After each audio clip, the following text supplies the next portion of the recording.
नमस्कार दोस्तों, मैं हूं तुलसीराम सिंह और आप सभी लोगों का स्वागत है। आज जो अपना टॉपिक है SC/ST एक्ट, जिनके बारे में हम जानेंगे, उससे पहले हम जानेंगे मध्य प्रदेश हाईकोर्ट का एक मामला होता है जिसके बारे में हम स्टडी करेंगे।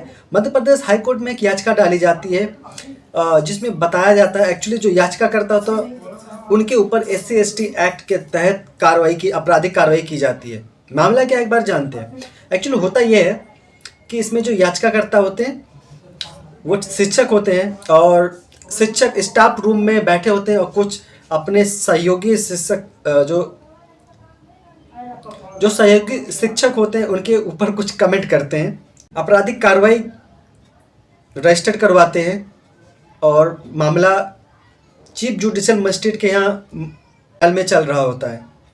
तो इसमें जो याचिकाकर्ता होते हैं वो मध्य प्रदेश हाईकोर्ट में जाते हैं। सभी आपराधिक कार्रवाई चल रही होती है उनको रोकने के लिए, उस पर रोक लगाने के लिए मध्य प्रदेश हाईकोर्ट में जाते हैं और वहाँ पे याचिका जब डाला जाता है तो मध्य प्रदेश हाईकोर्ट के विद्वान जस्टिस द्वारा सभी दलीलों को ध्यान से सुना जाता है। उसके बाद बहुत बड़ी टिप्पणी कही जाती है।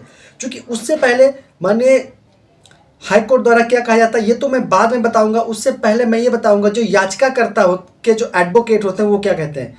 कहते हैं कि देखिए, जो SC/ST एक्ट है के अधीन, जो SC/ST एक्ट की धारा 3(1)(x में अगर देखा जाए तो जो सार्वजनिक शब्द है, मतलब कहने का मतलब ये होगा जो सार्वजनिक शब्द है जहाँ पर आम जनता आती जाती हो उसको सार्वजनिक शब्द कहा जाता है।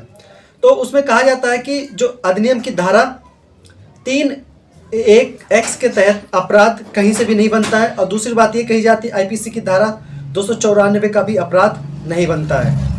बाद में याचिकाकर्ता एडवोकेट के द्वारा कहा जाता है कि IPC की धारा 12 के तहत सार्वजनिक शब्द का अर्थ ये हुआ कि जहां पे आम जनता आती जाती हो या वहां पर उस समय अपराध के समय आम जनता रही हो, लेकिन जो स्टाफ रूम है वो कोई सार्वजनिक जगह नहीं है। वहां पे केवल स्टाफ ही आ सकता है, पब्लिक नहीं आ सकती है, वो भी बिना अप्रूवल के, बिना परमिशन के अंदर नहीं आ सकती है। तो उसको हम सार्वजनिक शब्द नहीं कह सकते हैं। तो इसलिए याचिकाकर्ता के एडवोकेट ने माननीय हाई कोर्ट से अनुरोध किया, रिक्वेस्ट किया कि इस याचिका को खारिज कर दिया जाए और जो भी चीफ जुडिशियल मजिस्ट्रेट के यहाँ केस चल रहा है, जो आपराधिक कार्रवाई चल रही है, उन सबको रद्द करने की अपील की जाती है याचिकाकर्ता के एडवोकेट द्वारा। लेकिन यही में प्रतिवादी यानी कि जो स्टेट की तरफ से पेश एडवोकेट होता है उनका कहना होता है कि जो याचिकाकर्ता शिकायतकर्ता की तरफ साथ में जो दुर्व्यवहार किया गया है वो चूँकि बहुत गलत है। क्योंकि चलो मानते हैं कि वहाँ पे आम जनता नहीं आती जाती है, लेकिन स्टाफ रूम था जहाँ पर उसके साथ दुर्व्यवहार किया गया है, तो उनको वहाँ पे क्राइम माना जाता है और इन पे सज़ा मिलना चाहिए। लेकिन इस दोनों दलीलों को सुनने के बाद में माननीय हाईकोर्ट द्वारा ये कहा जाता है कि बिल्कुल सही बात है कि अगर अधिनियम की धारा, अगर हम SC/ST एक्ट की धारा 3(1)(x को अगर हम देखते हैं तो उसमें पाते हैं कि वहाँ पे सार्वजनिक शब्द का मतलब होता है भाई सार्वजनिक, जहाँ पे आम जनता आती जाती हो, तो कहीं से वो अपराध नहीं बनता। क्योंकि स्टाफ रूम है, केवल स्टाफ रहता है और स्टाफ का एक दो जो भी मेंबर रहता है, स्टाफ रूम तो स्टाफ रूम ही होता है। वहाँ पे बहुत ज़्यादा लोगों की संभावना नहीं होती कि बहुत ज़्यादा लोग रहेंगे या आम जनता रहेगी। इसलिए माननीय हाई कोर्ट ने चीफ जुडिशियल मजिस्ट्रेट के यहाँ जो आपराधिक कार्रवाई चल रही थी उसको रद्द करने का निर्देश दिया जाता है माननीय हाई कोर्ट द्वारा, और जो भी आपराधिक कार्रवाई होती है सारे को रद्द करने का निर्देश दिया जाता है। और ये जानते हैं जो SC/ST एक्ट ये है क्या, कब बना था और क्यों बनाया गया था, इनके बारे में थोड़ा सा जानते हैं। अनुसूचित जात एवं अनुसूचित जनजात अत्याचार निरोधक अधिनियम 1989, शॉर्ट में आप इसे SC/ST एक्ट 1989 के नाम से जान सकते हैं। इसमें इसको 11 सितंबर 1989 को भारतीय संसद द्वारा पारित किया गया था।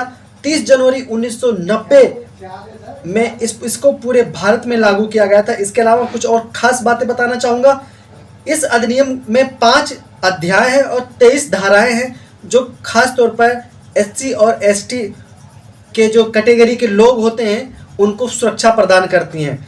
दूसरी बात, अगर हम क्राइम की बात करते हैं तो इसमें जो अनुसूचित जात और अनुसूचित जनजात होते हैं उनके साथ में कोई दुर्व्यवहार करता है, उनको सार्वजनिक स्थान पे उनका मजाक बनाता है, उनको अपमानित करता है, उनके वस्त्र उतरवाता है, उनके ऊपर कोई लेप लगाकर उनको घुमाता है, उनके दरवाजे पर कोई मांस का टुकड़ा, मरे हुए जानवर, गोबर और कूड़ा कचरा फेंकवाता है, तो या कुछ और आपत्तिजनक या जात सूचक शब्द का यूज करता है, तो जो SC/ST एक्ट बनाया गया था, यानी कि 1989 में जो बनाया गया था, उसके तहत, उसके विभिन्न धाराओं के तहत उस व्यक्ति को सजा मिलेगा, जेल भी हो सकती है, जिसमें 5 साल से आजीवन कारावास तक के सजा का भी प्रावधान है। दोस्तों, एक छोटी सी जानकारी थी जो आप लोगों तक पहुंचाया गया है। आशा करता हूं आप लोगों को वैल्यू मिला होगा।